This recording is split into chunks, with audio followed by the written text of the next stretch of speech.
isn't it? He done a kick to the head, ultimately ended the life. That's what killed her instantly.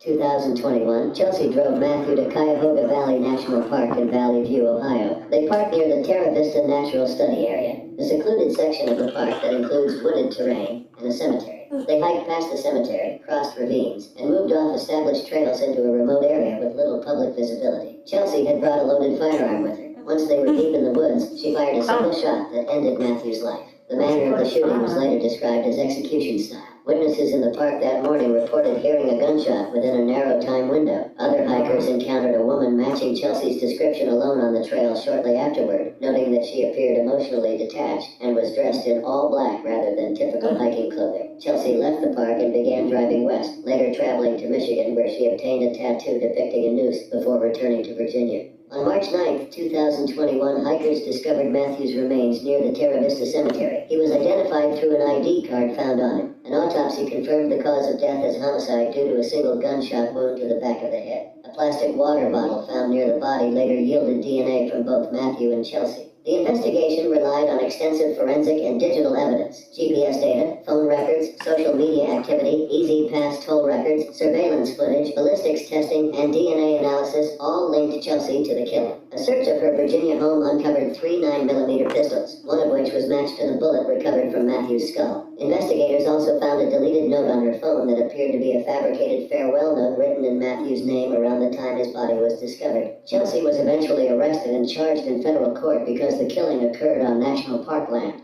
She pleaded guilty. Prosecutors described the act as carefully planned and driven by revenge. In sentencing, the court acknowledged both the calculated nature of the crime and arguments related to Chelsea's past trauma. Chelsea received a sentence of 22.5 years in federal prison, followed by 5 years of supervised release. Matthew's family described lasting harm caused by his death, emphasizing the loss to his children and loved ones. At 63, Lance Crosby had spent years working and living in the proximity of Yellowstone National Park, walking its trails and navigating its wild spaces with confidence shaped by experience. In August 2015, he set out alone near a part of the park he knew well, moving through terrain that was beautiful, remote, and unforgiving. Lance was originally from Montana and was described as an experienced hiker. He had lived and worked in the Yellowstone area for 5 seasons and was a long-term seasonal employee of MidCorps, the organization that operates urgent care clinics inside the park. His role meant he was deeply familiar with Yellowstone's environment and the realities of working in an ecosystem shared with large wildlife. Despite that experience, he was hiking alone on the day he died, and he was not carrying bear spray, a safety tool strongly recommended for travel in grizzly bear habitat. In early August 2015, Lance was hiking in the Lake Village area of Yellowstone National Park near the Elephant Back Loop Trail. This region includes dense vegetation and off-trail areas that limit visibility. Investigators later determined that Lance unexpectedly came upon an adult female grizzly bear accompanied by 2 cubs. The encounter was believed to have happened suddenly, leaving little opportunity for avoidance or retreat. Evidence at the scene showed that the bear attacked Lance and inflicted fatal injuries. An autopsy later confirmed that he died from traumatic injuries caused by a grizzly bear attack.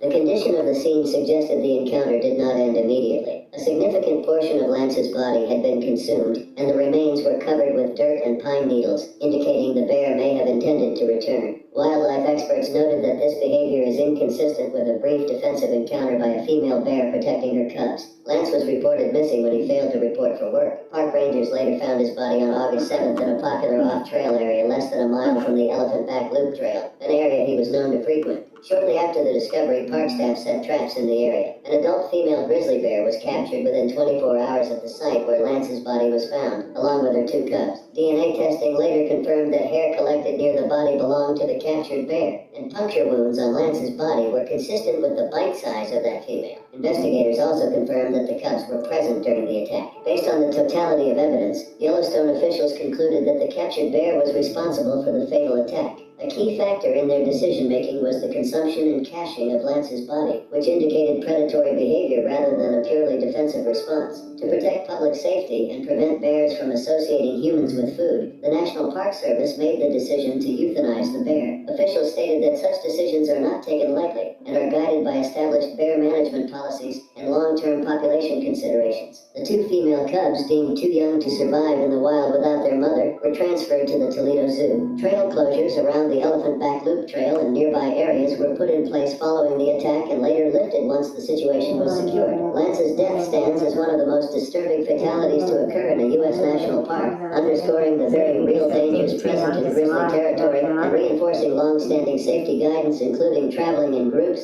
staying alert, and carrying bear spray at all times. Bailey Mulholland built her life around movement in high places. At 26, she was known in Boulder for her energy, discipline, and comfort in exposed terrain. The kind of athlete who sought challenge not for spectacle, but for the clarity it brought. On a summer morning in July 2023 in Rocky Mountain National Park, she stepped onto a narrow ridgeline she understood well, where progress demanded focus, and where a single misstep could carry irreversible outcomes. Bailey was a Boulder native who had earned a reputation as an accomplished climber, runner, and scrambler. Friends described her as driven, curious, and endlessly enthusiastic, someone who trained hard and thrived in technical environments. She ran cross-country in high school, which sparked a lifelong passion for endurance sports, and later became deeply invested in mountain running and climbing. She studied at the University of Colorado Boulder, ultimately graduating in 2020 with a double major in Chinese and computer science, and began working as a computer software engineer. After being laid off during a wave of tech cuts, she used her severance to devote more time to climbing and running while searching for a new role. Her athletic resume was extensive. Bailey held the women's fastest known time on the first Flatiron, and briefly held a round-trip fastest known time on Mount Sanitas. She placed 8th among more than 100 women in the Minotaur Sky Race in June 2023. Beyond the mountains, she was a yoga instructor, a skilled baker, a violinist of more than 20 years, and an avid reader. Born in China and adopted as an infant, she was raised in Boulder with her younger sister and remained closely connected to her family and community. On July 9, 2023, Bailey and a partner were on Blitzen Ridge in Rocky Mountain National Park, attempting the Four Aces section, a narrow and highly exposed traverse that leads toward the 13,520-foot summit of Ypsilon Mountain. The route is rated 5.4 and is often soloed due to its moderate technical grade, though the exposure is severe. The Four Aces consist of 4 sub-peaks along the ridgeline and represent the crux of the route, where climbers must skirt left, right, or directly over each feature while staying balanced above steep drop-offs. Bailey was free soloing, meaning she was not tied to a rope. While moving through the Four Aces, she slipped and fell approximately 500 feet. Because the climbers were unroped, her partner was physically unharmed and immediately contacted park rangers by cell phone to report the accident. The exact position on the route where Bailey fell was not definitively established, and officials noted that getting off-route in this area can expose climbers to more difficult terrain than expected. Search and rescue operations began the same day. Rangers located Bailey's partner Sunday evening, and a Colorado Air National Guard helicopter was used to airlift him from the ridge. On Monday morning, rescue teams returned to the area above Ypsilon Lake and conducted a helicopter long-line recovery of Bailey's body. Her remains were then transported to the Larimer County Medical Examiner's office. In the aftermath, tributes poured in from the running, climbing, and yoga communities, reflecting the breadth of Bailey's impact. She was remembered as confident, lively, and supportive, someone who trained relentlessly while encouraging others around her. Her death stands as one of the most disturbing fatalities to occur in a U.S. national park, underscoring the unforgiving reality of free soloing in high-altitude terrain. Even for athletes with exceptional skill, preparation, and experience, Rocky Mountain wilderness allows no margin for error, and the consequences can be sudden and final. Alex Chu was no stranger to steep slopes, long approaches, or the mental demands of moving through high alpine terrain. At 41, he returned to the mountains with purpose, drawn back to an environment that had shaped much of his identity over the years. In early June 2025, he was high on North America's tallest peak, moving through a place where scale, exposure, and weather leave little room for hesitation. Alex was an experienced ski mountaineer with deep ties to the climbing community. While he was listed as a Seattle resident, records and social media posts indicated that he had moved back to Brooklyn, New New York, in 2023. He worked as an aerospace engineer for the Federal Aviation Administration and was known among friends and peers as an active and dedicated mountaineer. He had handled multiple alpine climbs in the past and regularly spent his weekends mountaineering, skiing, or rock climbing. After the COVID pandemic, Alex had stepped away from frequent high-altitude climbing for a period, focusing on work and maintaining fitness through running. His return to Alaska marked a renewed effort to reconnect with the adventurous life he once lived more consistently. In early June 2025, Alex was climbing Mount McKinley, also known as Denali, located within Denali National Park and Preserve. Rising to 20,310 feet above sea level, the mountain is the tallest in North America and is notorious for extreme cold, volatile weather and severe altitude effects. Alex was ascending the West Buttress route, the most commonly used path on the mountain, but one that remains extremely dangerous. Despite its popularity, the route includes exposed sections where a fall can be catastrophic. Alex was traveling with two companions, and the group was moving on ropes as they traversed the section of the route known as Squirrel Point. Traveling without a rope can increase speed and efficiency, but it leaves climbers without protection if someone slips. At approximately 12,000 feet above sea level while crossing steep and exposed terrain, Alex lost his footing. He fell roughly 3,000 feet, or about half a mile down an exposed, rocky and serac-covered face toward the Peters Glacier. His companions witnessed the fall. They attempted to lower themselves down as far as conditions allowed, but they were unable to see or hear Alex. The terrain was too steep and hazardous to continue safely. Faced with worsening conditions and no visibility of him, they made the decision to descend the West Buttress route to seek help, eventually reaching Denali Camp 1 at around 7,800 feet. Rescue efforts were immediately complicated by severe alpine weather. High winds, snow, and poor visibility prevented both ground teams and helicopters from accessing the accident site. For 2 days, search operations were unable to reach the area where Alex had fallen. During this time, the mountain remained in peak climbing season, with approximately 500 climbers on its slopes. On the morning of June 4th, weather conditions improved on the north side of the Alaska Range. This allowed 2 mountaineering rangers to depart from Talkeetna in a helicopter to conduct an aerial search. The rangers located Alex's body at the base of the fall near the Peters Glacier and recovered his remains. They then returned to Denali National Park and Preserve headquarters, where Alex was transferred to the state medical examiner. The investigation into the incident remains open. The National Park Service noted that a similar fatal accident occurred near the same location in 2010 when an unroped French mountaineer fell toward the Peters Glacier and was never recovered. Alex's death stands as one of the most disturbing fatalities to occur in a U.S. national park, a reminder of Denali's unforgiving nature. The incident highlights how in high-altitude mountaineering, a single misstep in extreme terrain can overwhelm experience, preparation, and strength. That road was never recovered.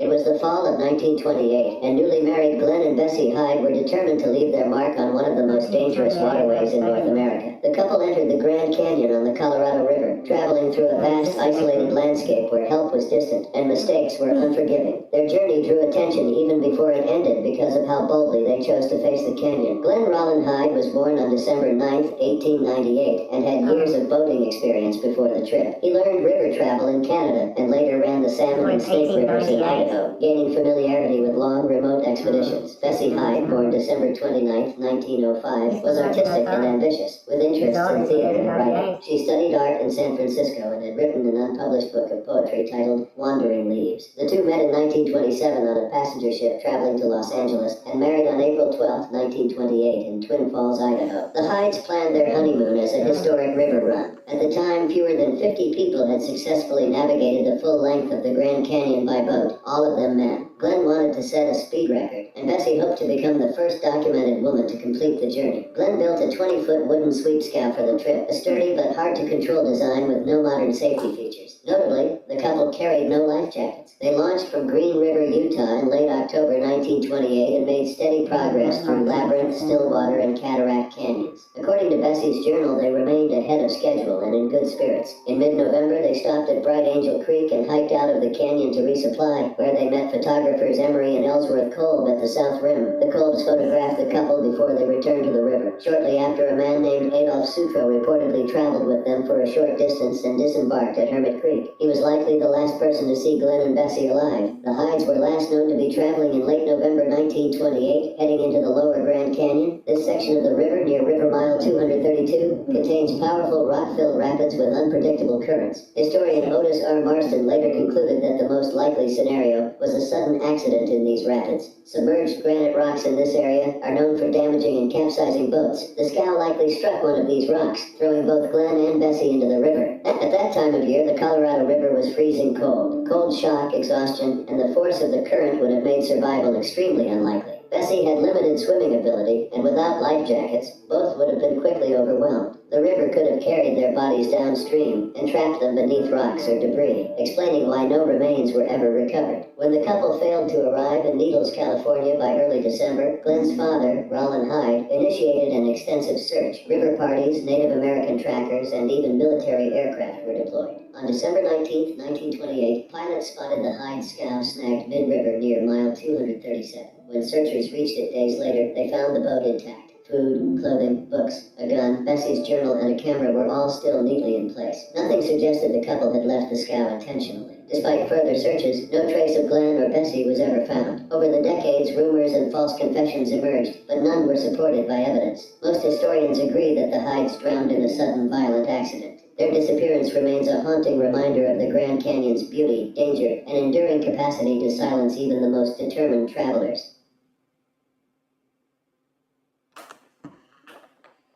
Just orange juice in my husband's head? Orange juice? Oh man. What the fuck?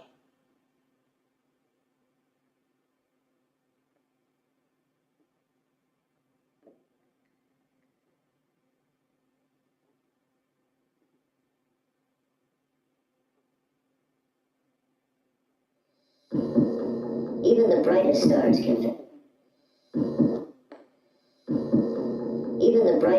can face sudden tragedy. Some celebrities at the peak of fame and health have succumbed to unexpected complications during routine surgeries.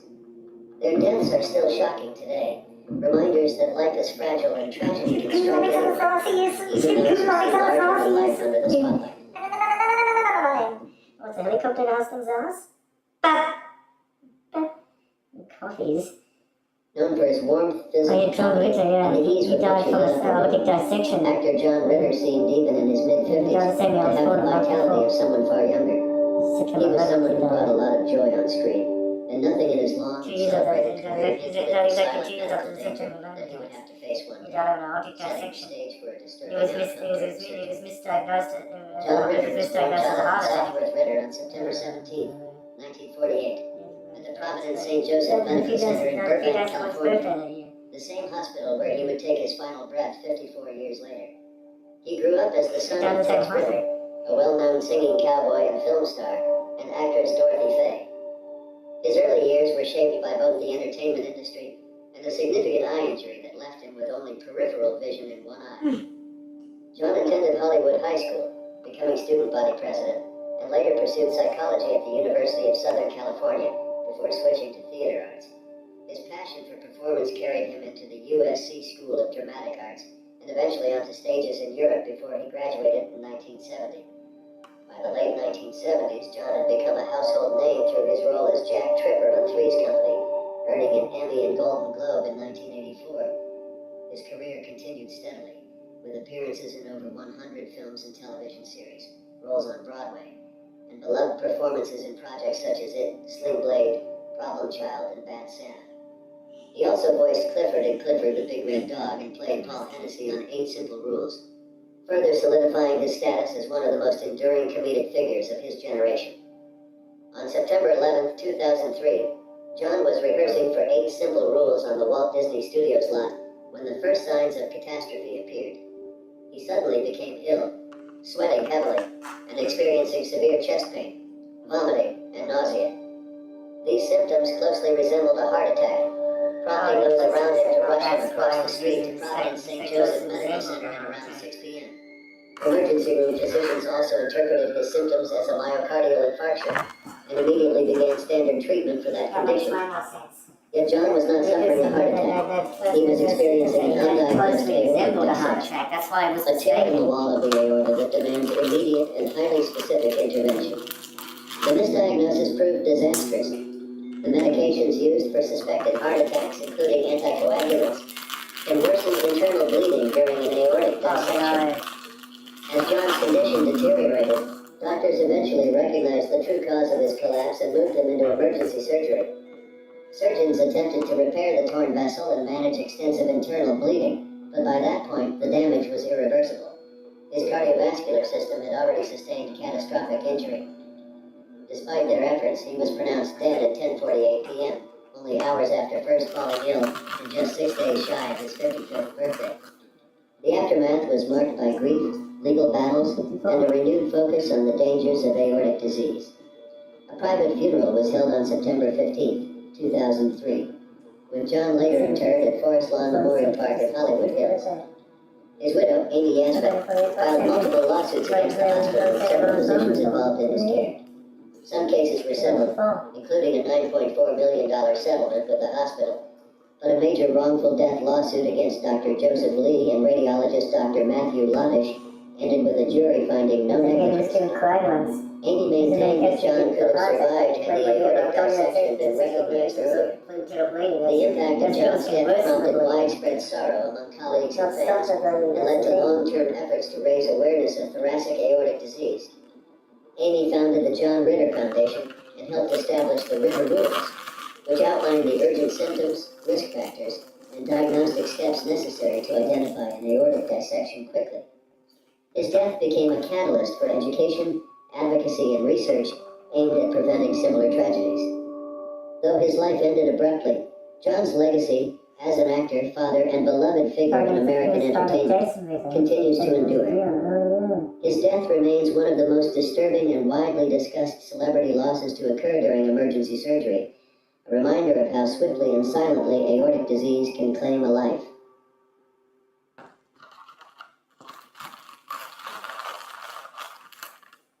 Olivia Goldsmith arrived at the Manhattan Eye, Ear, and Throat Hospital on January 7, 2004, expecting a routine cosmetic operation that she had undergone variations of in the past. The celebrated author entered the facility in high spirits, and with no indication that the procedure, intended to refine her appearance, would come with a series of complications that would leave the literary world in tears. Born Randy Goldfield on January 1, 1949, Olivia built a career defined by ambition, reinvention, and dramatic personal turns. She grew up in Dumont, New Jersey, eventually studying at New York University and rising to partner at the consulting firm Booz Allen Hamilton, one of the first women to do so. Her life changed production after a difficult divorce, when she turned to writing, channeling personal frustrations into sharp, commercially successful fiction. Under several names, first Justine Goldfield, then Justine Rendell, and ultimately Olivia Goldsmith, she wrote novels that blended humor, social commentary, and feminist outrage. Most notably, The First Wives Club. The book's success brought her wealth and recognition, but also intensified her image as someone who constantly shaped and reshaped herself, both personally and physically. Cosmetic procedures were not unusual for Olivia. Friends described her long-standing preoccupation with aging and appearance, while others saw her choices as no different from the pressures many women face. She had previously undergone plastic surgery procedures with the same surgeon, Norman Pastorek, and considered the new intervention, a chin tuck with associated facial tightening, to be simple and low risk. Typically performed under local anesthesia with sedation, the procedure did not normally require more aggressive intervention. However, on this occasion, Olivia elected to undergo general anesthesia, a decision that carried its own inherent medical dangers. Complications began almost immediately after she was placed on the operating table. According to those inside the hospital, Olivia showed signs of severe distress before the surgeon had even begun working. Staff attempted to act quickly as the reaction intensified. The anesthesia triggered a catastrophic drop in oxygen levels, and within moments, she suffered cardiovascular collapse. Witnesses described violent spasms as medical personnel worked urgently to stabilize her. Efforts were made to reverse the reaction, but nothing appeared to slow the rapid deterioration. Within 4 minutes, she had fallen into a deep coma. The Manhattan Eye, Ear, and Throat Hospital lacked an intensive care unit, forcing an immediate transfer to Lenox Hill Hospital. There, specialists attempted cardiac and neurological interventions, while a rotating circle of friends held vigil, speaking to her, comforting her, and refusing to believe the situation was irreversible. Olivia remained unresponsive throughout, and after 8 days of continuous effort, she died on January 15, 2004. Her death was officially attributed to cardiorespiratory arrest during cosmetic surgery, classified as a therapeutic complication. In the aftermath, questions emerged about the hospital's practices. An autopsy confirmed that Olivia had been under sedation involving 4 different drugs. A state health department investigation found egregious violations, including failures in preoperative assessment, inadequate monitoring of vital signs, and poor response when distress first appeared. The hospital was fined for its handling of Olivia's case and for a similar incident that occurred weeks later, involving another patient. Legal representatives for Olivia's estate indicated that a lawsuit was under consideration. Friends and colleagues struggled to understand how a minor elective procedure could end with such a devastating outcome. Despite various speculations, no definitive explanation was publicly confirmed beyond the official ruling of a fatal anesthesia complication. Olivia's death left behind an unfinished body of work, 2 posthumous publications, and a wide circle of friends who described her as brilliant, dazzling, complicated, and generous. Her passing transformed an ordinary cosmetic procedure into a tragic story of medical risk, institutional failure, and the fragility of even the most carefully planned decisions, marking it as one of the most disturbing celebrity deaths to occur during surgery.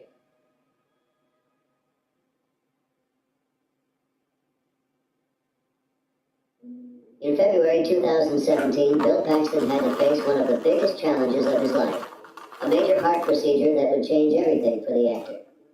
After decades of steady work, a respected career, and plans for future projects, Bill hoped he would return to work as good as new, surrounded by friends who supported him. But what began as a planned operation meant to stabilize long-standing medical issues instead became something else. William Paxton was born on May 17, 1955 in Fort Worth, Texas, into a family that blended business, creativity, and history. His mother, Mary Lou, raised him and his siblings in the Catholic faith, while his father, John, worked as a businessman and museum executive. Bill's lineage included a brigadier general who fought in the Civil War, though his own ambitions leaned toward art, film, and performance. His career developed gradually, beginning in the art department before shifting into acting, where he became known for his distinctive Texan cadence and everyman presence. Over 4 decades, he built a reputation as a versatile performer in projects such as Aliens, True Lies, Apollo 13, Twister, Nightcrawler, and A Simple Plan.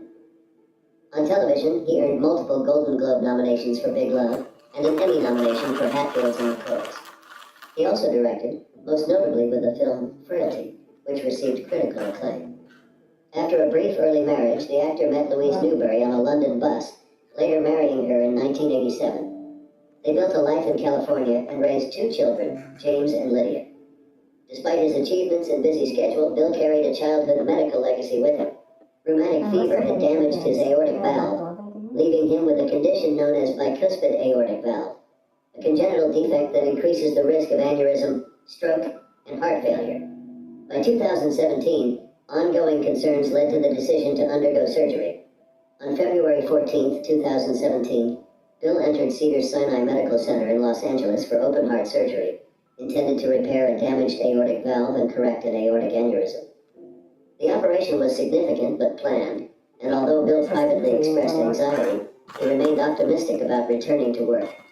Messages to colleagues reflected his determination to recover, continue future film roles, and resume projects already in development.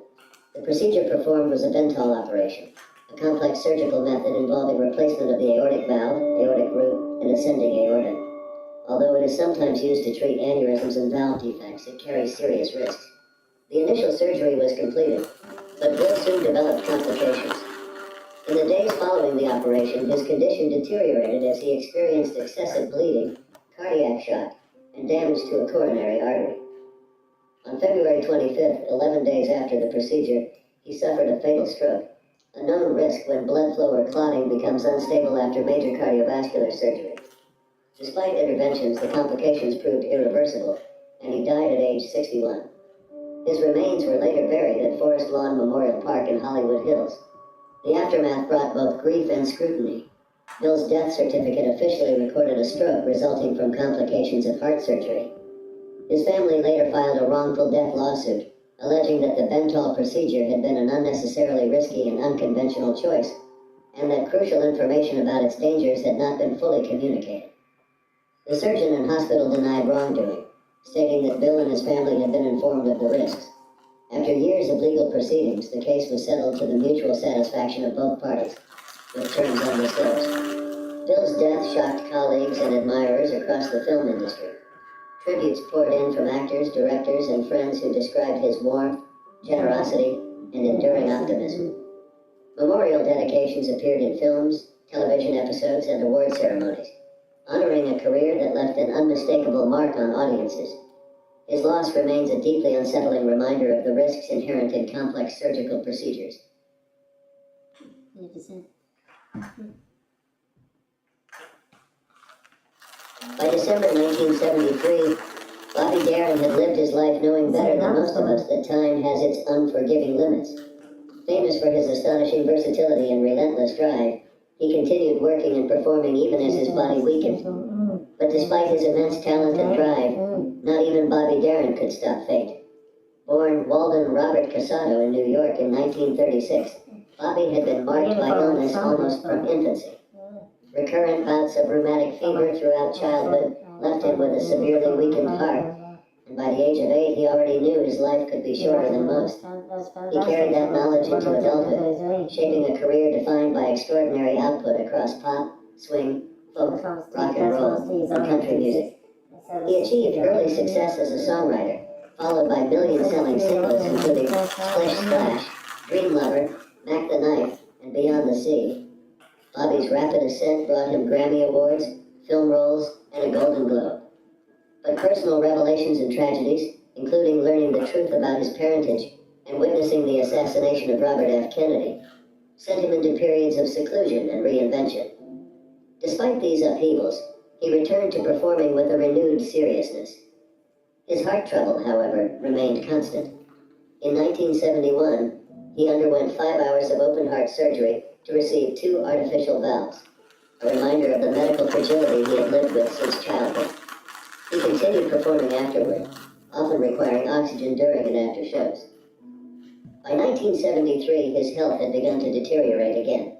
After failing to take antibiotics before a routine dental visit, Bobby developed a systemic infection that placed additional strain on his already compromised heart. One of his artificial valves, implanted only 2 years earlier, began to fail. Fully aware of the seriousness of his condition, he voluntarily admitted himself to Cedars-Sinai on December 11, 1973, for another round of open-heart surgery intended to repair the damaged valves. On the evening of December 19th, a 4-person surgical team began the demanding procedure. For more than 6 hours, the surgeons worked to correct the valve deterioration while carefully balancing the risks created by infection and Bobby's underlying heart weakness. The operation was completed, but his body could not fully recover from the extensive intervention. In the early hours of December 20th, while he remained in the recovery room, his heart failed. All attempts to resuscitate him were unsuccessful. Bobby died without regaining consciousness. He was 37 years old. He had long known he might not live a full lifespan. The loss still resonated deeply with fans, colleagues, and those who had watched his constant reinvention. His final wish was honored immediately. His body was donated to medical science, his remains were transferred to UCLA Medical Center for research, and no funeral was held. Bobby was survived by his 12-year-old son Dodd from his first marriage to Sandra Dee. His second marriage, to Andrea Yeager, had ended shortly before his final hospitalization. In the years that followed, his legacy continued to grow. He was inducted into the Rock and Roll Hall of Fame in 1990 and the Songwriters Hall of Fame in 1999, and he later received a posthumous Lifetime Achievement Award from the Recording Academy. His death during surgery remains one of the most disturbing celebrity losses of its kind, made more tragic by the relentless spirit with which he pursued life despite lifelong illness. Even in his final act, donating his body to science, Bobby demonstrated the same determination that had defined his brief, extraordinary 37 years.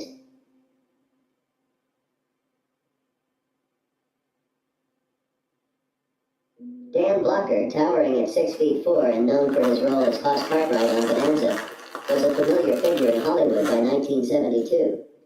Born and raised in Texas, a former soldier and high school teacher, he had built a career spanning television, film, and business. At 43, he remained active, widely respected, and at the height of his public life. But everything changed when a relatively simple surgical procedure turned into something far more complicated. Bobby Dan Davis Blocker was born on December 10, 1928, in DeKalb, Texas, weighing 14 pounds and growing into a towering figure who reached 6 feet 4 inches and weighed over 300 pounds. His size was striking, but those who knew him remembered a good-natured, fun-loving spirit marked by kindness, discipline, and a deep sense of responsibility. He attended the Texas Military Institute before playing football at Hardin-Simmons University and later transferring to Sul Ross State Teachers College. There he discovered acting almost by accident, finding unexpected joy in the craft, and eventually earning a degree in speech and drama. After serving in the Korean War as an infantry sergeant, where he earned a Purple Heart and several additional military honors, Dan returned to complete a master's degree in dramatic arts. He married his college sweetheart, Dolphia Parker, in 1952, and together they raised 4 children, David, Dirk, and twin daughters Deborah Lee and Dana Lynn. Before turning fully to acting, Dan spent several years as a teacher and coach in Texas and New Mexico, later moving to California for doctoral studies and part-time teaching while he pursued professional roles. The turning point in Dan's career came in 1959 when he was cast as Hoss Cartwright on Bonanza. Over the next 13 seasons, he appeared in 415 episodes, becoming one of the most beloved figures on American television. Viewers were drawn to the warmth, humor, and moral steadiness he brought to the role. Off-screen, he built successful business ventures, including partial ownership of the Bonanza Steakhouse chain, and quietly helped others through charitable work that he preferred to keep anonymous. His popularity grew alongside his reputation for humility, generosity, and unwavering loyalty to friends and colleagues. In early May 1972, Dan entered Daniel Freeman Hospital in Inglewood, California, for a cholecystectomy, a common surgical procedure to remove the gallbladder. The operation was considered routine, but his large physical stature posed challenges for anesthesia and post-operative mobility. These factors significantly increased the risk of complications, particularly blood clots, which can form when recovery limits movement and slows circulation. Although the surgery itself was completed without immediate issues, Dan soon developed a pulmonary embolism, a sudden blockage in a lung artery caused by a blood clot that had traveled from elsewhere in the body. Pulmonary embolisms are among the most dangerous complications following surgery, capable of causing catastrophic respiratory failure within minutes. Despite intensive monitoring and urgent attempts to save him, Dan's condition deteriorated rapidly. The clot prevented oxygen from properly moving through his lungs, leading to a fatal collapse. He died at just 43 years old. The news stunned the entertainment industry and devastated those who had worked alongside him for more than a decade. Bonanza took the unprecedented step of addressing the loss of his character in the following season, marking one of the first times a television series acknowledged the real-life death of a major cast member. Co-stars, including Michael Landon, later spoke about the overwhelming grief that filled the set, describing Dan's absence as an emotional void that could not be replaced. Dan's remains were interred in Woodman Cemetery in DeKalb, Texas, beside his parents and sister. His hometown honored him with a museum display and a statue, and Hardin-Simmons University inducted him into its Hall of Leaders. His passing remains one of the most disturbing celebrity deaths linked to surgery, the sudden loss of a man whose presence had shaped television history and touched countless lives.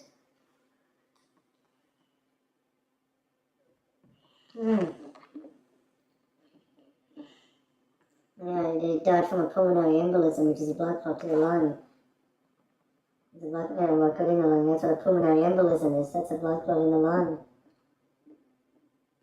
It restrict your breathing, which is why they can kill you, because it restricts. Some medieval deaths are so bizarre that they still make us wonder. There's a blood clot. Some medieval deaths are so bizarre that they still make us wonder centuries later. Sudden accidents, strange circumstances, and eerie final moments turned extraordinary lives into disturbing endings that give us pause. Join us as we uncover the baffling details of the 5 most bizarre deaths of the Middle Ages. The 1199.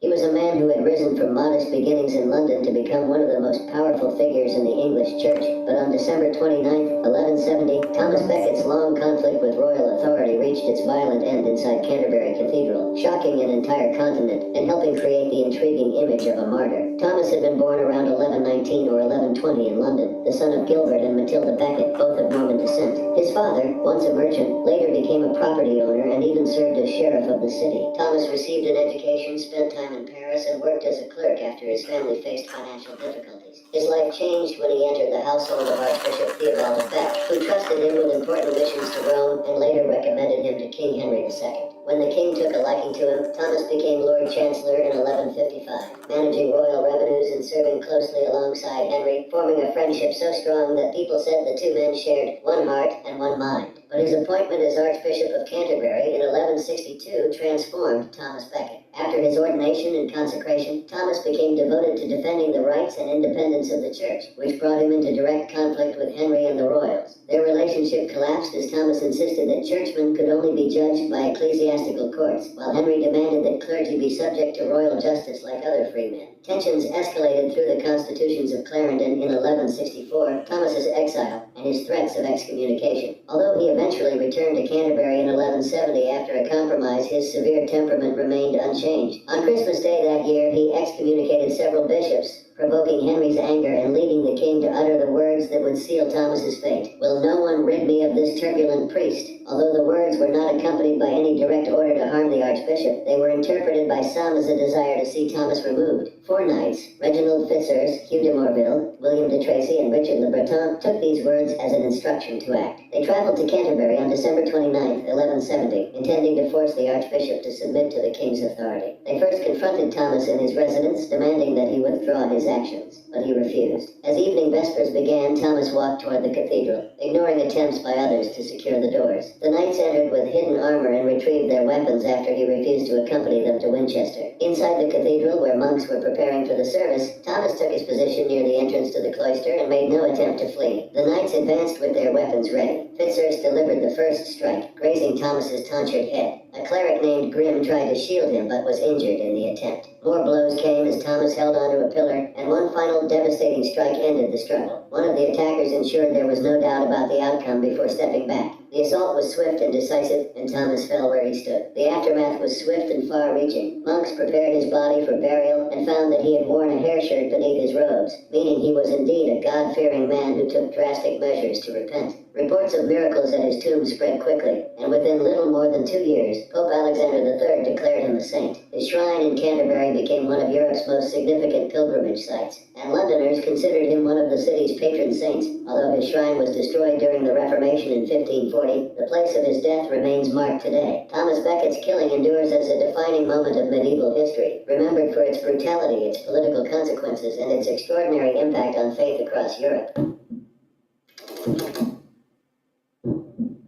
Al-Mustasim entered February 1258, carrying a title that had survived 5 centuries of history, yet he faced a threat unlike any the Abbasid Caliphate had ever seen. As an Abbasid caliph ruling from Baghdad, he lived through a moment when the world he knew was collapsing around him, and the dramatic tension of his final days would lead to one of the most bizarre deaths of the Middle Ages. Born in 1213 as Abu Ahmad Abdallah ibn al-Mustansir Billah, he was the son of Caliph al-Mustansir and his wife, Hajir, and he rose to the throne in late 1242. His reign placed him at the center of major political struggles across the Middle East. He opposed the rise of Shajar al-Dur in Egypt, and although he claimed the authority to legitimize rulers, he soon became entangled in conflicts involving Mamluks, Ayyubids, and shifting alliances across Syria and Palestine. His refusal to recognize Shajar al-Dur as sultan created upheaval, and while he worked to mediate between rival powers, he increasingly faced an even greater danger: the advance of Hulagu Khan's Mongol forces, who had already destroyed resistance in Transoxiana and Khorasan and demanded submission from Baghdad. Despite receiving Hulagu's warnings, al-Mustasim underestimated the threat. Influenced by his ineffectual advisor and Grand Vizier, Ibn al-Alqami, he believed that if the capital were in danger, armies from across the Islamic world would rush to defend it. In his naivety, he failed to summon his full forces, strengthen Baghdad's defenses, or call on distant sultanates for help. His taunting replies to Hulagu only increased Mongol anger, and they finally broke off negotiations. By early January 1258, Mongol columns surrounded Baghdad from both sides of the Tigris River, forming a massive siege. On January 29th, the Mongols began their assault, building a palisade and ditch around the city and employing siege engines and catapults to weaken the walls. Al-Mustasim sent out 20,000 cavalry to attack them. but the fierce Mongols destroyed the force after breaching dikes along the river and flooding the ground behind the Abbasid troops. Although the Caliph technically had tens of thousands of soldiers available, they had been assembled hastily, were poorly equipped, and lacked discipline, making it impossible to withstand the organized Mongol attack. By February 5th, the enemy had seized key sections of the walls. Attempts to negotiate failed, and around 3,000 notables who tried to approach Hulagu were murdered. On February 10th, Baghdad surrendered. 3 days later, the Mongols entered and began a week-long destruction. Contemporary accounts describe mosques, palaces, libraries, and hospitals being looted, burned, or torn apart. Priceless books from the city's 36 public libraries were ripped up, their leather covers used as sandals. The House of Wisdom, the great library of Baghdad, was destroyed. Citizens who attempted to escape were intercepted and killed, and the scale of the massacre was so vast that the stench forced Hulagu to move his camp upwind. Al-Mustasim was captured and forced to witness the devastation of his capital, the deaths of scholars and nobles, and the plundering of his treasury. Historical accounts agree that he was executed soon afterward in a bizarre manner. The Mongols feared executing him and his family in the regular way, due to a superstition that spilling royal blood would bring misfortune upon them. Instead, they wrapped him tightly in a rug or carpet, immobilizing him, and then trampled him beneath the hooves of their horses until he died. Reports state the process lasted around 15 minutes. Most of his sons were killed as well. One surviving son was taken to Mongolia, where he lived in captivity and had descendants, but played no further role in Islamic affairs. Al-Mustasim was the last Abbasid caliph ruling from Baghdad. His death marked the end of the Abbasid Caliphate as a real political force and left the Muslim world without a caliph for the first time in its history. Baghdad became a ruined and depopulated city for decades, and although it later recovered under new rulers, the fall of 1258 remained a defining catastrophe. Al-Mustasim's final moments, ending in the rug and trampling execution, stand among the most disturbing and bizarre royal deaths recorded in medieval history.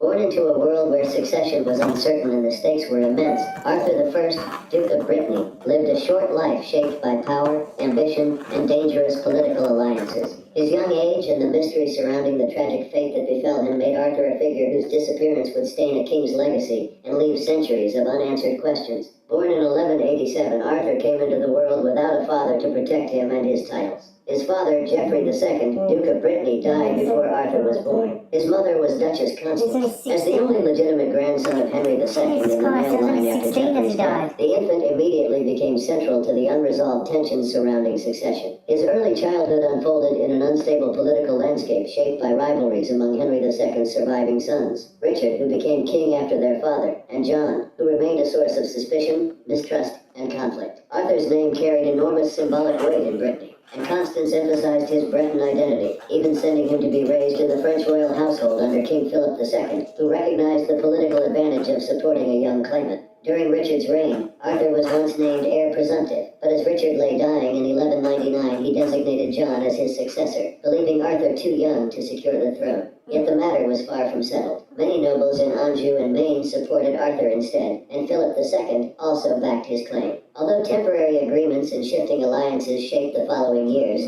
Arthur remained a potent rival to John's authority across the Angevin Empire. Arthur's fate changed decisively in 1202, when he was only 15 years old. Supported again by Philip II, he launched a campaign against John. That summer, he besieged his grandmother, Eleanor of Aquitaine, at Mirbeau, attempting to force John's hand. Instead, John responded with remarkable speed, surprising Arthur's forces and capturing him on August 1st, 1202. The 15-year-old Duke was taken first to Chateau de Falaise, placed under the guard of Hubert de Burgh. According to chronicler Ralph of Coggeshall, John ordered Arthur to be blinded and castrated, but Hubert refused to carry out the command. Fearing John's anger, Hubert spread a false story that Arthur had died of natural causes, a claim that immediately outraged the Bretons, who suspected far worse. In 1203, Arthur was moved to Rouen under the supervision of William de Braos, a powerful marcher lord whose fortunes later rose sharply under John, contributing to later suspicions about his role. Nothing certain is recorded of Arthur after this transfer. His disappearance in 1203 became one of the most troubling mysteries of medieval Europe. Several accounts circulated among chroniclers. One widely repeated version claimed that Arthur's guards refused to harm him, leaving John to commit the killing himself. According to this tradition, the king ended Arthur's life during a drunken outburst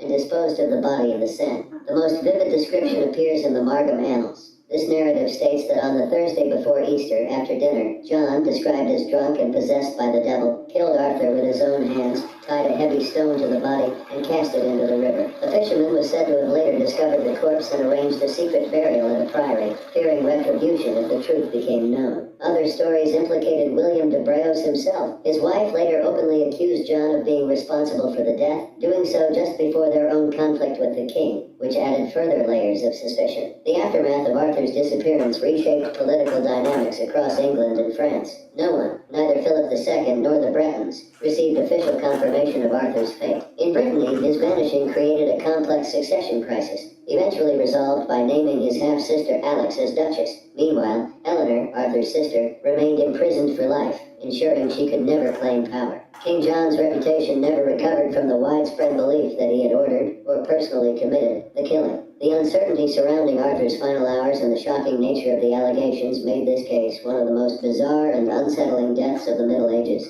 remembered for its brutality, secrecy, and the devastating political consequences it left behind.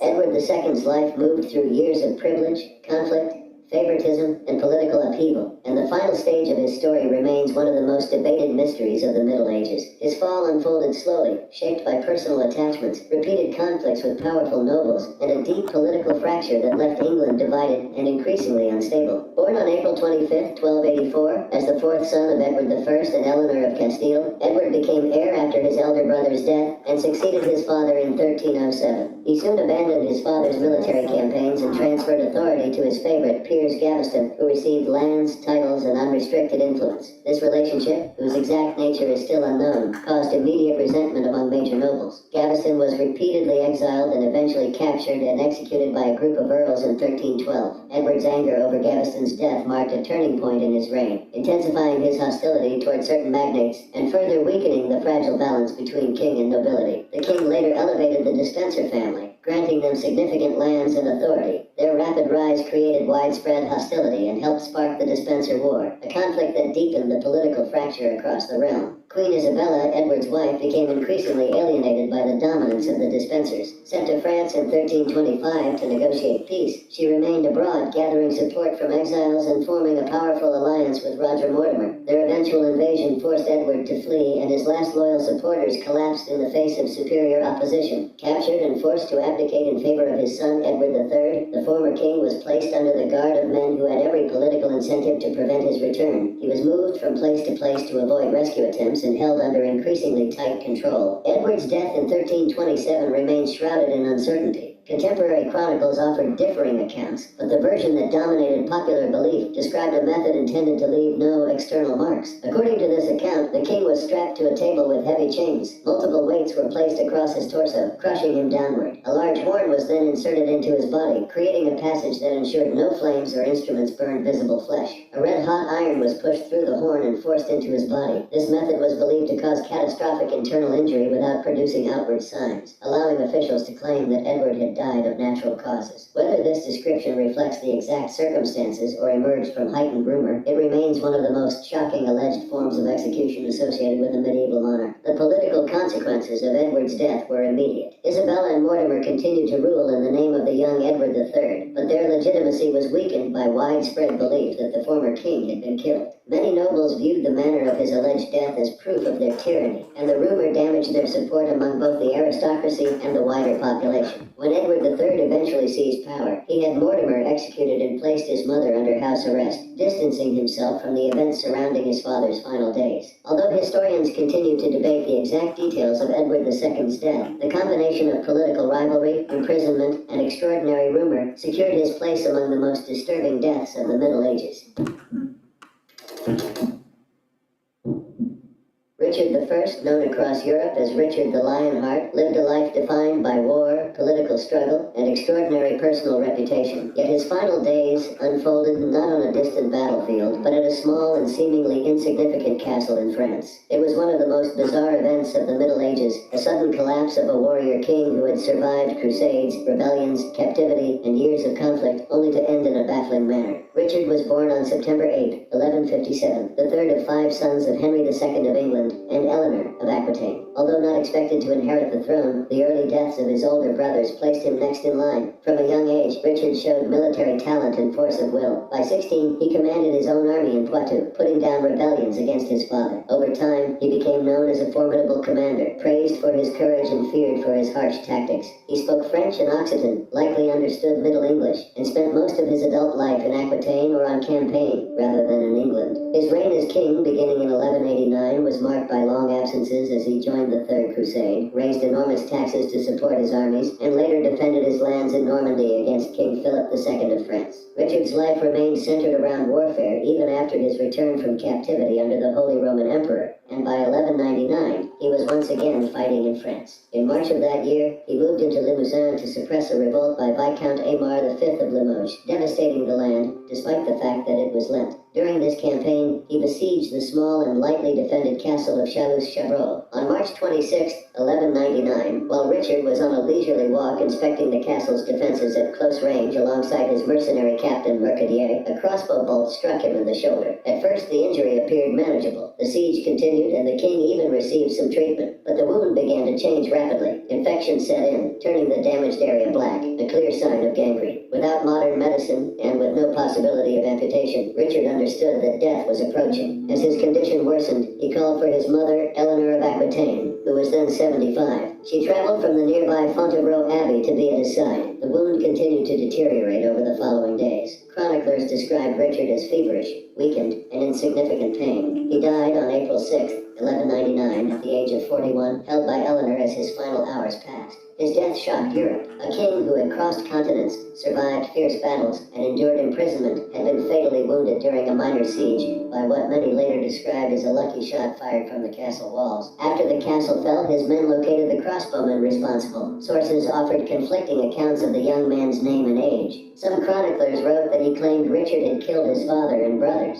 and that the shot was an act of revenge. Richard reportedly forgave him shortly before dying. However, one chronicler claimed that Mercadier disregarded this final order and later dealt with the youth in a far harsher manner, driven more by loyalty and vengeance than by any sense of mercy. Following his death, Richard's body was disemboweled so it could be transported. His entrails were buried at Chalus. His heart was taken to Rouen Cathedral, honoring his long connection to Normandy. The rest of his body was placed at the feet of his father at Fontevraud Abbey. He left no legitimate heirs and was succeeded by his brother John. Richard's unexpected end, brought on by infection from a single wound, remains one of the Middle Ages' strangest deaths, a sharp contrast to the vast and violent life that preceded it. Puppet Alexander's and puppet Billy, puppet Alexander, so there's poop everywhere, or there's what a mess. There's bin.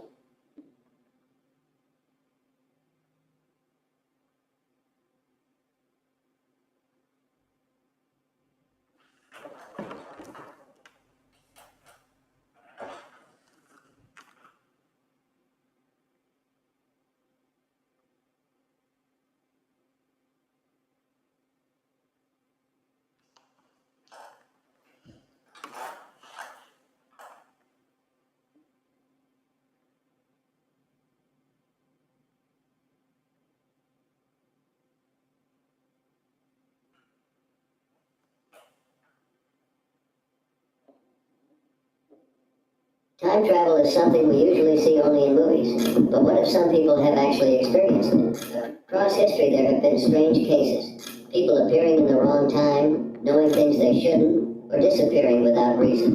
These stories blur the line between science and the impossible. In this video, we'll explore 5 real and chilling time travel cases that still have no clear explanation. It was August 10, 1901, in Versailles, France. 2 English women, Charlotte Ann Moberly and Eleanor Jourdain, were on a short trip from Paris. Both were well-educated academics. Moberly was the first principal of St. Hugh's College at Oxford, and Jourdain was her assistant. They had been touring France that summer, visiting historical places and getting to know each other before working together at the college. That morning, they decided to visit the Palace of Versailles. They expected a quiet tour, nothing unusual. But what started as a simple day trip would turn into one of the strangest mysteries in modern history. After exploring the main palace, both women found it dull and lifeless. Moberly suggested they walk through the gardens to visit the Petit Trianon, a small estate once used by Queen Marie Antoinette. The weather was cloudy and the air felt heavy as they walked with their travel guidebook in hand. When they saw the Grand Trianon was closed, they turned down a smaller path. And that's when things began to feel wrong. The light dimmed even though the clouds hadn't changed. The air grew silent, and the world around them felt still, almost like a painted scene. Both women later said the atmosphere became heavy and unnatural. They noticed people ahead, but none looked modern. A woman stood in an upstairs window, shaking a white cloth, moving stiffly, as if in slow motion. Two men dressed in old-fashioned green-gray coats and three-cornered hats stood by a cart. They looked at the women, but didn't seem surprised. One spoke politely in French, pointing them toward another path. Farther along, they saw a small cottage where a woman and child stood motionless, dressed as if from the 1700s. Jourdain said they looked real but lifeless, like figures in a museum. Moberly said the air felt thick, as if she were walking underwater. Near a small garden kiosk, they saw a man wearing a cloak and a large hat. His face was scarred and angry, and his presence terrified them. But before they could turn away, another man appeared, well-dressed and calm, telling them in French to cross a nearby bridge. They followed him. As they crossed, Moberly noticed a woman sitting on the grass sketching. She wore a long white dress with a green sash and an old-style hat. Her hair was arranged like women from the 1700s. The woman briefly looked up, then went back to drawing. Moberly later believed this could have been Marie Antoinette herself, though Jourdain never saw her. Moments later, the stillness vanished. The sounds of laughter and rustling leaves returned. Everything felt normal again. A week later, while writing a letter, Moberly mentioned the strange day to Jourdain. Both realized they had sensed the same eerie feeling, though they noticed different details. Months later in Oxford, they compared notes. Each wrote their own account first, and their stories matched closely. They studied old maps of Versailles and were surprised that certain features they described, like the bridge and layout, matched how the gardens looked more than a century earlier. Some of those details no longer existed. They began to wonder if they had somehow witnessed the past. In 1911, they published their account under pseudonyms as an adventure. The book gained huge attention. Some readers believed it was a true paranormal event or a time slip. Others said it was imagination or confusion. Skeptics argued they might have wandered into a private costume event. Later research suggested their memories may have changed over time, growing more detailed. Psychologists thought the experience could have been caused by stress or fatigue. Still, both women insisted the story was real. Moberly lived until 1937, and Jourdain until 1924. Their true identities were revealed in 1931. To this day, the Moberly-Jourdain incident, also called the Ghosts of Versailles, remains one of the most famous unexplained events ever recorded. Two scholars walked through the gardens of Versailles, and for a few moments it seemed like they stepped into another century. It was the summer of 1935 in Scotland. Sir Robert Victor Goddard, a respected officer in the Royal Air Force, was on what should have been a routine flight, one that would soon become one of aviation's strangest mysteries. Born in 1897 in Wembley, England, Goddard had served through both world wars and was known for his intelligence, discipline, and precision. But what happened that day over a forgotten airfield would defy everything he understood about the world. At the time, Goddard was a wing commander. His task was to inspect airfields across Britain. That day, he was flying from Andover, England to Edinburgh, Scotland, a route that passed over a small abandoned field near the village of Drem. Built during World War I, the Drem airfield had long been deserted. The hangars were decaying, the runways cracked, and cattle grazed where planes once stood. When Goddard flew over it, it looked like nothing more than farmland. After completing his inspection in Edinburgh, Goddard began flying back to Andover. But as he approached Drem again, the weather changed fast. A powerful storm rolled in, with yellowish-brown clouds and violent winds that shook his biplane. He tried to climb above the storm, but it only grew worse. The plane spun in turbulence, and for a moment, he thought it was the end. Then, just as suddenly, the storm cleared. Bright sunlight broke through, and Goddard saw land below. He realized he was flying directly over Drem again, but it looked completely different. The airfield that had been abandoned hours earlier was now active and new. The hangars looked rebuilt, the runways spotless, and 4 planes stood neatly lined up, each painted bright yellow. That was impossible. In 1935, Royal Air Force planes were silver, never yellow. Goddard recognized 3 of the aircraft as standard biplanes, but one was a monoplane design he had never seen before. On the ground, he saw mechanics working calmly, dressed in blue uniforms instead of the brown ones Royal Air Force ground crews normally wore. Before he could make sense of it, the storm swallowed his plane again. When he finally landed safely in Andover, he was shaken and confused. His fellow officers dismissed his story as an illusion caused by fatigue or bad weather. Goddard stopped talking about it for years. Then 4 years later, in 1939, the airfield at Drem was reactivated for World War II, and everything matched what he had described. The planes were now painted yellow, the mechanics wore blue, and the Royal Air Force had introduced a new monoplane model, the Miles Magister, identical to the one he had seen in 1935. It was as if he had looked 4 years into the future. People now call this kind of event a time slip, a moment where someone briefly experiences another point in time. Many dismiss it as a coincidence or imagination, but every detail Goddard mentioned became true. Sir Victor Goddard wasn't an ordinary pilot. He was one of Britain's most respected airmen, later serving as Air Marshal and earning major honors for his leadership in the Pacific. He was known for logic, not superstition. That's why his story stood out. It simply didn't fit the menu. Years later, while flying in 1946, another strange event occurred. A fellow officer had dreamed that Goddard's plane would crash on a pebbled beach surrounded by mountains. That night, Goddard's flight to Tokyo iced over, forcing an emergency landing on a beach just like the dream described. Everyone survived, but the coincidence was eerie. Goddard lived a long life after retiring in 1951. He wrote books exploring the mysteries of time and reality, believing that under rare conditions, people might experience moments from the past or future. Skeptics argued that stress or confusion explained his vision, but none could account for how his exact details came true. Throughout his final years, Goddard never changed his account. He maintained that during that 1935 flight, he had briefly seen the future. Nearly a century later, the Drem airfield incident remains one of the most baffling stories in aviation, when one man's short flight through a storm may have crossed the boundaries of time itself. It was early 1995 in Stanbury, Missouri. A 21-year-old electrical engineering student named Mike Markham had a strange dream: to build a time machine. He wasn't trying to explore history or meet people from the future. He just wanted to see future lottery numbers and use them to become rich. But what began as a small idea would soon turn into one of the most mysterious stories ever linked to time travel. Mike wasn't a scientist. He was an ordinary man with a strong interest in electronics. He often spent hours experimenting with wires, transformers, and circuits on his porch. One day, while testing a Jacob's ladder, a device that produces visible electric arcs, he noticed something unusual. He claimed a small circular vortex appeared above it. Curious, he tossed a metal screw into the vortex. The screw vanished and reappeared a few feet away seconds later. Convinced he had created a small-time portal, Mike decided to take his experiment further. But he needed more power and more equipment. The transformers he needed cost around $20,000, far beyond what he could afford. Desperate, Mike broke into the St. Joseph Light and Power Generating Station and took 6 industrial transformers. Soon after, the town experienced power issues. Lights flickered and homes lost electricity. Police traced the outage to Mike's home and found the stolen transformers scattered around his property. He was arrested and told officers he needed them for his time machine project. Mike spent 60 days in jail and was put on probation for 5 years. After his release, he could have stopped, but he didn't. His story spread and reached Art Bell, host of the paranormal radio show Coast to Coast AM.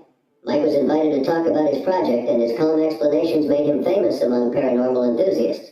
Listeners began calling him Madman Mike. Donations poured in: money, electrical parts, and support from fans. With this, Mike began building a larger machine designed to create an electromagnetic vortex big enough for a person to enter. In 1996, he returned to Coast and said he was about 30 days from finishing a legal version of the time machine. He said he would test it himself, bringing only his phone. Then in 1997, he vanished. No one could reach him. His family and neighbors hadn't seen him. Rumors spread fast. Some said his experiment went wrong. Others believed he had actually traveled through time. A story even surfaced about a body found on a 1930s beach with a strange device, but no record supported it. For years, Mike's name lived on in forums and videos.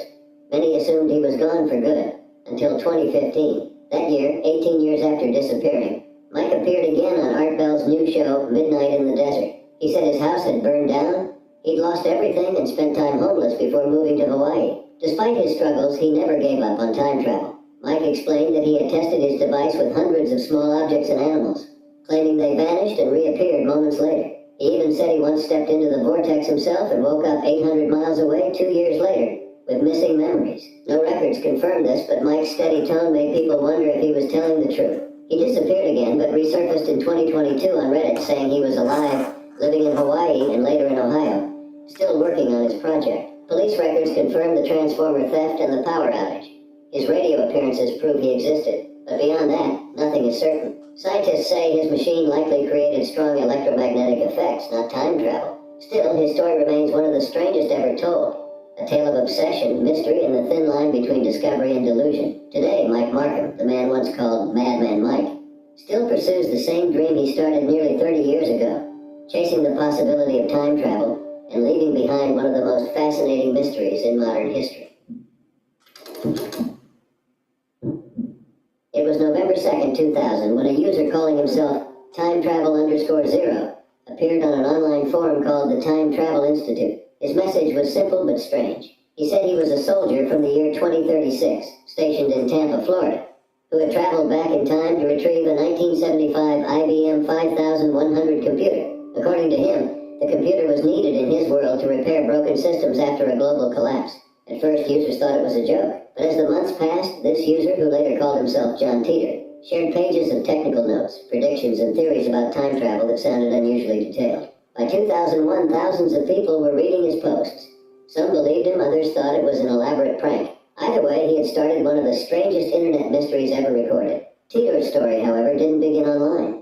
Back on July 29, 1998, radio host Art Bell received 2 faxes from someone claiming to be a time traveler from 2034. The messages warned of disaster after the Y2K computer glitch, predicting chaos, government collapse, and countless deaths. Few paid attention until 2 years later, when time_travel_0 appeared using the same details. People began to wonder if it was the same person. In his post, Tidor claimed that time travel was discovered in 2034. He said he worked for a military project and was chosen to retrieve the IBM 5100 because it could run old programming languages that newer machines couldn't. He said this was needed to fix what he called legacy system failures, referencing a real computer issue known as the Unix 2038 problem. He also mentioned that his grandfather had helped design the IBM 5100, making the mission personal. To prove he was genuine, Titor described hidden features in the computer that were not public knowledge at the time. Years later, IBM engineers confirmed these functions were real,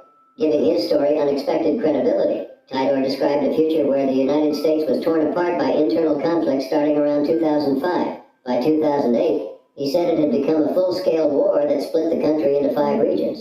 In 2015, a global nuclear conflict, what he called N-Day, destroyed major cities like Washington, D.C. and Jacksonville, Florida. By 2036, he said the world had become smaller, rural, and self-sufficient. He shared scientific details, too. His time machine, he claimed, was called a C-204 gravity distortion unit, built by General Electric. It supposedly used miniature black holes to bend space and time. He even posted pictures of the machine, saying it was installed in a 1967 Chevrolet Corvette and later moved to a 1987 truck. As people questioned him, Titor calmly replied to topics about politics, science, and even UFOs, claiming they were travelers from much further in the future. He warned of diseases spreading through beef and said time travel technology came from CERN in Switzerland. Then in March 2001, he made his final post. Bring a gas can with you when your car dies on the side of the road. He never appeared again. Years later, investigators looked for answers. In 2003, the John Teeter Foundation was registered in Florida, led by lawyer Larry Haber and his brother Richard, a computer expert. Both denied involvement, but digital traces pointed back to them. In 2009, researchers suggested the Teeter story was an elaborate online experiment mixing science fiction and reality. In 2018, artist Joseph Matheny claimed he advised its creators, saying it was a literary project, meant to test how people would react to a believable internet myth, but he refused to name who was behind it. Despite the investigations, no one has ever proven who John Titor really was. His story inspired books, documentaries, and even the Japanese series, Steins Gate. Over 20 years later, his last message still lingers online. Whether he was a hoax, an artist, or truly from 2036, John Titor's mystery continues, caught somewhere between fiction, fear, and belief. It was a warm summer night in 1950 in New York City. Times Square was alive as usual, lights flashing, cars honking, people rushing in every direction. But at around 11:15 p.m., something happened that no one could explain. In the middle of the busy intersection, witnesses claimed they saw a man suddenly appear out of nowhere. He didn't walk up from the corner or get out of the car. He just appeared. The man looked around 29 years old and was dressed like someone from the late 1800s. Long coat, tall boots, and thick sideburns.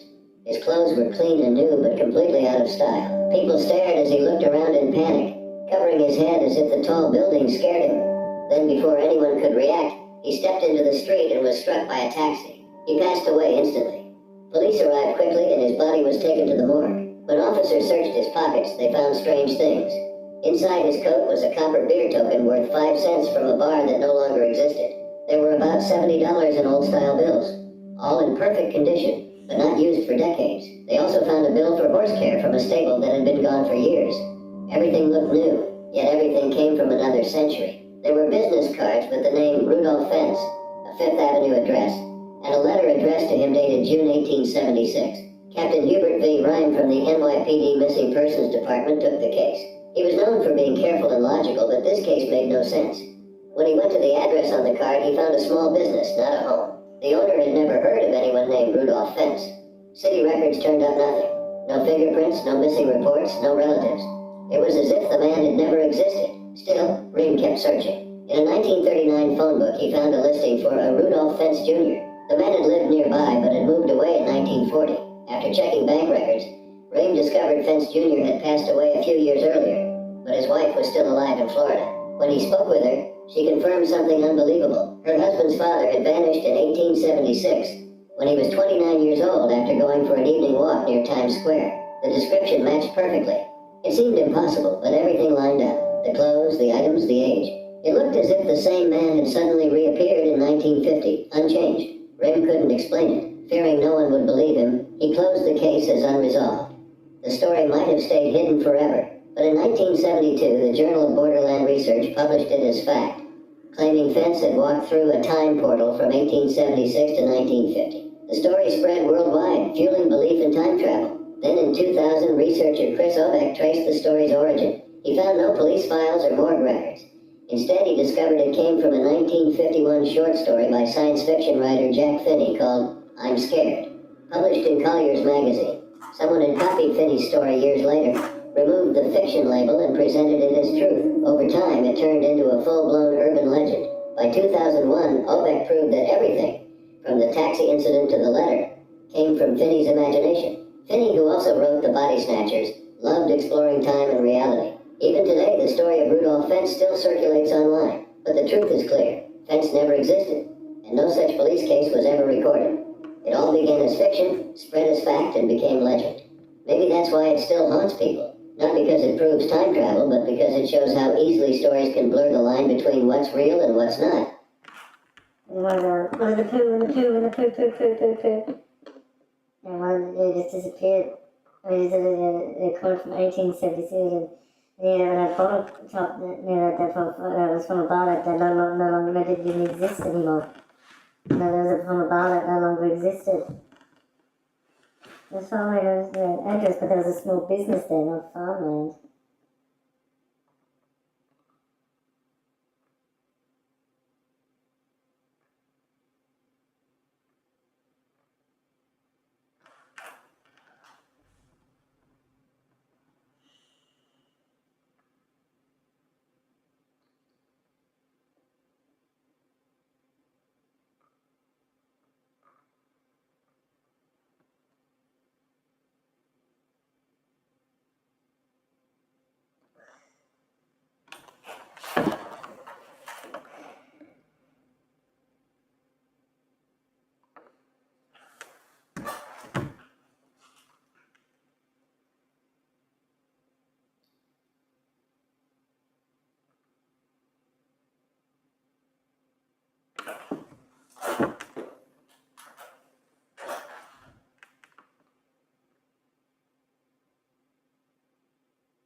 Human curiosity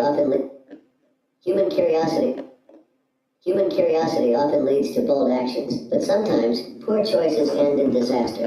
In this video, we'll look at 5